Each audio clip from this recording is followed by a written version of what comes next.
अलिफ लैला यहूदी हकीम द्वारा वर्णित कहानी। बादशाह ने चारों अंगूठे कटे हुए आदमी के बाद यहूदी हकीम को अपना किस्सा सुनाने को कहा। बादशाह का आदेश मिलते ही यहूदी हकीम ने कहा कि मैं दमिश्क नगर का हकीम हूँ। मरीजों की बीमारी का पता लगाने और उसे ठीक करने की मेरी समझ के कारण हर कोई वहां मेरी इज्जत करता था। एक दिन मुझे राज खानदान से एक मरीज को देखने का बुलावा आया। मैं भी अपना सारा सामान लेकर वहां पहुंच गया। दूर से ही मुझे एक युवा लड़का चारपाई में लेटा हुआ दिखा। उसने मुझे देखते ही सिर झुकाया। मैंने भी उसका आदर करते हुए अपना सिर झुकाकर नमस्ते किया।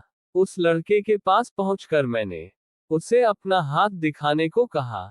उसने अपना बायां हाथ आगे बढ़ाया, लेकिन मुझे उसकी नाड़ी देखनी थी।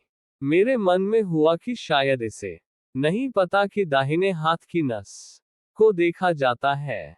मैंने भी चुपचाप उसके बाएं हाथ की नाड़ी देखी और उसे 9 दिन की दवाई दे दी। 9 दिन के बाद मैं दोबारा उसे देखने के लिए गया तो पता चला कि वो काफी ठीक हो गया है। फिर भी मैंने उसे कुछ दिन आराम करने और थोड़ी और दवा खाने को कहा। तभी वहां मौजूद सभी लोगों ने मेरी काफी तारीफ की और मुझे शाही दवाखाने का सबसे बड़ा हकीम बना दिया। मैं वही रहने लगा। उस लड़के की सेहत भी दिन ब दिन बेहतर होती गई। एक दिन मैंने दोबारा उस लड़के को देखा और उसे नहाकर कुछ देर टहलने की सलाह दी। उस लड़के ने कहा कि मैं आपकी देखरेख में ही नहाना चाहता हूँ। मैंने भी कहा कि ठीक है, इन्हें स्नानघर ले जाओ, मैं आता हूँ। कुछ देर बाद जब मैं स्नानघर पहुंचा, तो देखा कि उस लड़के का दाहिना हाथ नहीं था। ये देखकर मुझे काफी दुख हुआ और हैरानी भी। तब मुझे समझ आया कि उस दिन उसने मुझे नाड़ी देखने के लिए अपना बायां हाथ क्यों दिया था। उस लड़के ने मेरे हाव भाव देखकर पूछा कि क्या आप मुझे देखकर दुखी हो गए हैं। मैं कुछ जवाब नहीं दे पाया। फिर उस लड़के ने आगे कहा कि अगर आपको मेरी कहानी पता चलेगी तो आपको और भी बुरा लगेगा।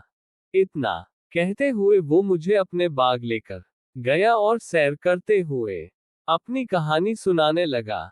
उस लड़के ने कहा, मैं मोसुल शहर का निवासी हूँ।